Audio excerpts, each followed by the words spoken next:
तो हम लोग देखेंगे। तो पहले देख लिए थे इतिहास के पिता किसे कहते हैं। तो हेरोडोटस को इतिहास का पिता कहते हैं। भारतीय इतिहास के पिता वेद व्यास को कहा जाता है। तो अब हम लोग देखेंगे स्रोतों के आधार पर इतिहास को जो है 3 भागों में बांटा गया है। तो स्रोतों के आधार पर प्रागैतिहासिक काल, आद्य ऐतिहासिक काल और ऐतिहासिक काल। प्रागैतिहासिक काल में हम लोग क्या पढ़ेंगे, तो पाषाण युग के बारे में पढ़ेंगे। और आद्य ऐतिहासिक काल में हम लोग क्या पढ़ेंगे, सिंधु घाटी सभ्यता, हड़प्पा सभ्यता के बारे में हम लोग पढ़ेंगे। और उसके बाद जो आता है ऐतिहासिक काल, उसमें हम वैदिक काल से आगे की सभ्यता के बारे में हम लोग पढ़ेंगे। तो पहले पढ़ेंगे प्रागैतिहासिक काल। प्रागैतिहासिक काल क्या है दोस्तों, स्रोतों के आधार पर इतिहास को 3 भाग में बांट दिया गया है। स्रोतों के आधार पर इतिहास को 3 भाग में बांट दिया गया है। प्रागैतिहासिक काल, आद्य ऐतिहासिक काल और ऐतिहासिक काल। आद्य ऐतिहासिक काल, तो एक बार फिर हम लोग देख लेते हैं। स्रोतों के आधार पर इतिहास को 3 भाग में बांट दिया गया, प्रागैतिहासिक काल, आद्य ऐतिहासिक काल और ऐतिहासिक काल।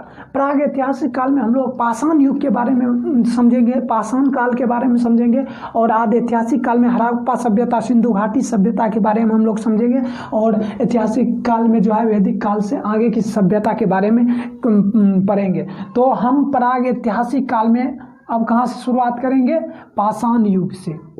पाषाण काल।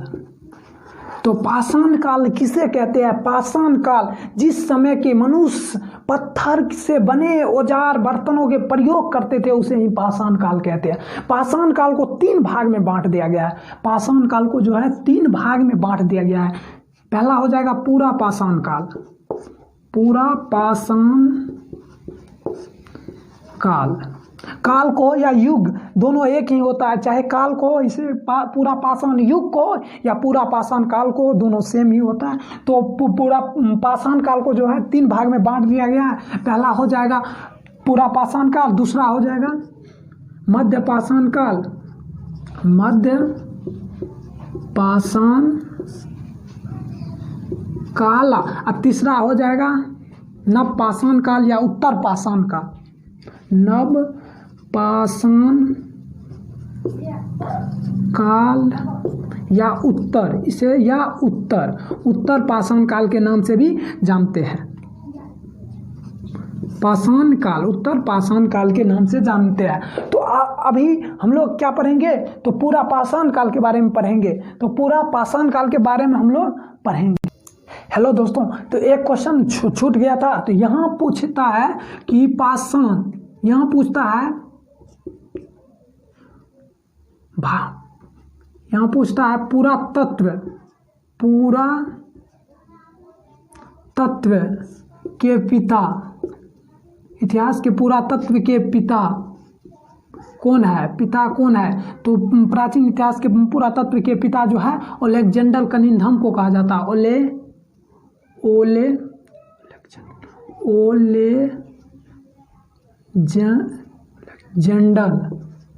अलेक्जेंडर कनिंघम, इसको अलेक्जेंडर कनिंघम को कहा जाता है। अलेक्जेंडर कनिंघम को कहा जाता है पुरातत्व के पिता। अलेक्जेंडर कनिंघम को कहा जाता है पुरातत्व के पिता भारतीय।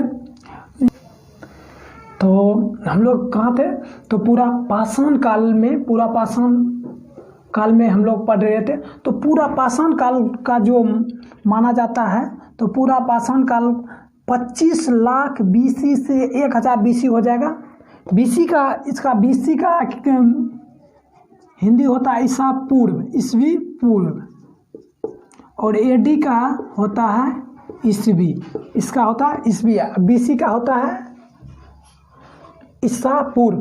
तो BC का 25 लाख ईसा पूर्व से 10,000 ईसा पूर्व पहले का सभ्यता को पूरा पाषाण काल कहते हैं। और मध्य पाषाण काल 10,000 ईसा पूर्व से 4,000 ईसा पूर्व माना जाता है मध्य पाषाण काल, और नव पाषाण काल या उत्तर पाषाण काल 4,000 ईसा पूर्व से 1800 ईसा पूर्व, उसे हम नव पाषाण काल मानते हैं। तो अब हम लोग पढ़ेंगे पूरा पाषाण काल में। पूरा पाषाण काल में अब हम लोग क्या पढ़ेंगे, तो पूरा पाषाण काल के बारे में हम लोग जानेंगे। तो पूरा पाषाण काल के मनुष्य जो है पत्थर के औजार का प्रयोग करते थे। उस समय पूरा पाषाण काल के मनुष्यों को कृषि के बारे में ज्ञान नहीं था, कृषि खेती के बारे में ज्ञान नहीं था, पशु पालना नहीं जानता था, आखेट का जीवन जीता था पूरा पाषाण काल के मनुष्य। इस प्रकार से अपना जीवन जीता था। यहाँ से कुछ दिन यहाँ कृषि का कार्य करके यहाँ समाप्त हो जाता था, और दूसरे कृषि का कार्य नहीं जानता था, आखेट जीवन जीता था। कुछ दिन जो है एक जगह से फिर दूसरे जगह चला जाता था। इस प्रकार से अपना जीता था ये पूरा पाषाण काल के मनुष्य। इस प्रकार से अपना जीवन यापन करता था, एक जगह से दूसरे जगह आखेट के जीवन जीता था। पूरा मतलब इस काल में मतलब आग का आविष्कार हो गया था। पूरा पाषाण काल में जो है आग का आविष्कार हो गया था, लेकिन आग का प्रयोग करना नहीं जाना था। पूरा पाषाण के मनुष्य ने आग का आविष्कार तो कर दिया था, लेकिन आग के बारे में कैसे यूज किए, मतलब आग के बारे में उतना प्रयोग करना नहीं जानता था। मतलब इसका प्रयोग कहाँ करे, क्या करे आग का। इस प्रकार से पूरा पाषाण काल में हम लोग देखेंगे। मध्य पाषाण काल में आते हैं तो मध्य पाषाण काल में क्या होता है कि थोड़ा थोड़ा परिवर्तन आता है।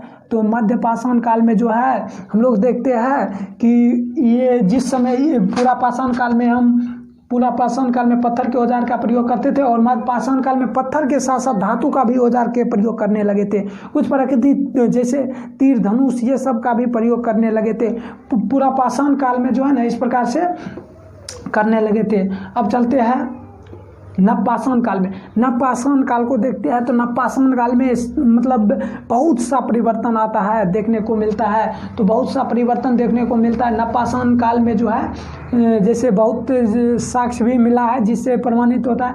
वहाँ कृषि का कार्य, कृषि के बारे में जानकारी हो जाता है। उसके बाद पशु पालना भी जान जाता है। पहला पशु जो मतलब पशु पालने का काम किया था वो कुत्ता का किया था। मध्य पाषाण काल में पशु पालने के लिए मतलब जो है जान गया था, इसके बारे में जानकारी हो गया था मध्य पाषाण काल में। लेकिन नव पाषाण काल में जो आता है यहाँ जो है कृषि के बारे में भी जानकारी हो जाता है। पहला जो कृषि का कार्य किया गया था, गेहूं और जौ का खेती किया गया था। पहला बार मनुष्य नव पाषाण काल में कृषि का खेती किया गया था, गेहूं और जौ का खेती किया गया था। और पहिए का आविष्कार, जिससे मतलब चलने का साधन आसान हो, व्यापार किया जा सके एक स्थान से दूसरे, और सामाजिक में बदलाव आ गया, समाज अस्थायी जीवन जीने लगा। कहाँ, तो नव पाषाण काल में इस प्रकार से परिवर्तन देखने को मिलता है। लेकिन नव पाषाण काल में और भी आविष्कार हुआ, चाक का आविष्कार हुआ जिससे मिट्टी के बर्तन बनाए जाते थे, उसका भी आविष्कार हो गया था। कब, तो नव पाषाण काल में। नव पाषाण काल में इस सब का मतलब आविष्कार हो गया था। तो चलिए इसके बारे में हम लोग कुछ और जानते हैं। हम देखते हैं, यहाँ देखते हैं पूरा पाषाण काल से कुछ प्रश्न, हम लोग प्रश्न के बारे में समझ लेते हैं। प्रश्न जिससे पूछे जाते हैं, अक्सर बार बार bank, SSC, railway, others exam में पूछे जाते हैं। तो पूरा पाषाण काल से हम कुछ क्वेश्चन लिख लिए, जिससे पहले लिख लिए ताकि वीडियो छोटा बने, आप लोगों को समझने में कोई कठिनाई ना हो। तो हम पूरा पाषाण काल से क्वेश्चन लिखे हैं। इस युग के मनुष्य का जो पेशा था क्या था, शिकार करना, वो फलों का संग्रह करना, मतलब शिकार करके अपना जीवन यापन करते थे, और फल को संग्रह एक जगह जमा करके कई दिन तक अपना भोजन करते थे। यदि यहाँ से मतलब एक जगह स्थान से पर कुछ दिन तक समय बिता लेता था तो फिर दूसरे स्थान चला जाता था, आखेटी जीवन जीता था। और इस युग के मनुष्य को जो है कृषि के बारे में कोई जानकारी नहीं था। इस युग के मनुष्य को, पूरा पाषाण काल के मनुष्य को कृषि के बारे में जानकारी नहीं था।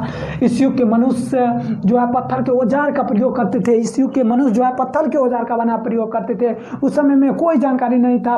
मतलब इस पूरा पाषाण काल के मनुष्य जो है पढ़ा लिखा नहीं था, मतलब जंगली जीवन जीता था। इस प्रकार ये जो है ना पत्थर के औजार का प्रयोग करते थे। इस युग में जो आग का भी आविष्कार हो गया था, लेकिन आग का आविष्कार हुआ लेकिन उसका प्रयोग नहीं किया। इस काल के मनुष्य जो है आग का आविष्कार किया लेकिन उसका प्रयोग नहीं किया था। ये जो है उसके बाद साक्ष्य जो मिला है इस काल के बारे में, पूरा पाषाण काल का जो साक्ष्य मिला है वो अतिरम पक्कम से पहला मिला है, जो कि तमिलनाडु से प्रथम बार मानव खोपड़ी का साक्ष्य प्रथम बार मिला है। कहाँ से? तमिलनाडु से। अतिरम पक्कम से पहला साक्ष्य मिला है, तमिलनाडु से प्रथम बार जो साक्ष्य मिला है मानव खोपड़ी का मिला है पहली बार। उसके बाद भीमबेटका जो कि मध्य प्रदेश में है, भीमबेटका नामक स्थान, इसे हम सिंधु नर्मदा घाटी के नाम से भी जाना जाता है। जानते हैं भीमबेटका को हम नर्मदा घाटी के नाम से भी जाना जाता है, जो मध्य प्रदेश में है। चित्रकारी का यहाँ साक्ष्य मिला है, चित्रकारी का जो है यहाँ साक्ष्य मिला है भीमबेटका से, जो कि मध्य प्रदेश में अभी वर्तमान में मध्य प्रदेश में है। उसके बाद चलते हैं, इस काल के मनुष्य को आदि मानव के भी नाम से भी जानते हैं, क्योंकि वो जंगली जीवन जीता था, इसलिए हम इस काल के मनुष्य को जो है ना आदि मानव के नाम से भी जानते हैं। तो उसके बाद अगला देखते हैं, इस काल के मनुष्य ने पहला औजार कुल्हाड़ी का प्रयोग किया था। पहला औजार का जो प्रयोग किया था, बनाया गया पहला औजार जो था वो कुल्हाड़ी बनाया गया था। इस प्रकार कुल्हाड़ी का पहला प्रयोग किए थे। चलिए अब हम अगला देखते हैं, पूर्व मध्य पाषाण काल के बारे में देखते हैं। चलिए अगला देखते हैं, मध्य पाषाण युग से कुछ क्वेश्चन हम लोग देख लेते हैं। तो मध्य पाषाण युग में कुछ क्वेश्चन, जैसे इस युग को माइक्रोलिथ के नाम से भी जानते हैं। मध्य पाषाण युग को जो है माइक्रोलिथ के नाम से भी जानते हैं, माइक्रोलिथ के नाम से भी जानते हैं। मध्य पाषाण युग का जो मुख्य पेशा था क्या था? शिकार करना, मछली पकड़ना, खाद्य का संग्रह करना। इस प्रकार से मतलब मध्य पाषाण युग के मनुष्यों का पैसा था। मध्य पाषाण युग के मनुष्यों का जो पैसा था मतलब शिकार करना, मछली पकड़ना, खाद्यों का संग्रह करना। और इस युग में पशु पालने के का भी साक्ष्य मिला है। मतलब इस युग में जो है ना पशु पालने का भी काम किया था। पहला जो पशु पाला गया था वो कुत्ता था। पहला पशु जो पालने का काम किया गया था, पहला पशु जो पाला था उसका वो जो था पशु वो पहला कुत्ता था। उसका भी साक्ष्य मिला है। कहाँ से? एमपी से, मध्य प्रदेश से, राजस्थान से, यहाँ से साक्ष्य मिला है। इस युग में पत्थर के साथ साथ प्राकृतिक औजार का भी प्रयोग करने लगा था। पत्थर के साथ साथ जो है ना प्राकृतिक औजार भी, जैसे धनुष, तीर, ये सब का भी प्रयोग करने लगा था। इस युग में आग का प्रयोग भी करने लगा था। मतलब क्या हुआ?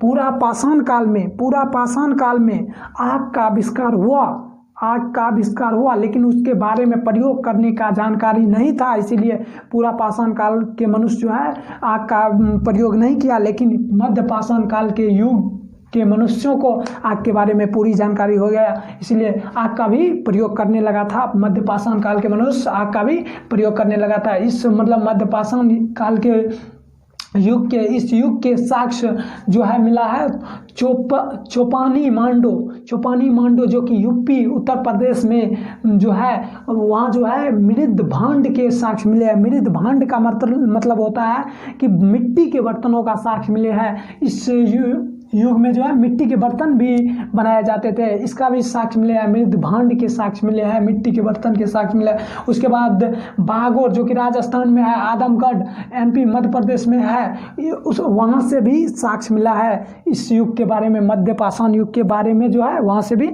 साक्ष्य मिला है। चलिए अगला देखते हैं।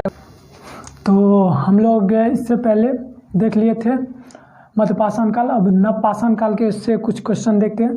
तो नव पाषाण काल से हम लोग देखेंगे कि इस युग में जो है कृषि करना एवं पशु पालने का भी काम शुरू कर दिया गया था। नव पाषाण काल में कृषि का भी कार्य शुरू कर दिया गया था और जो है पशु पालने का भी कार्य शुरू कर दिया गया था।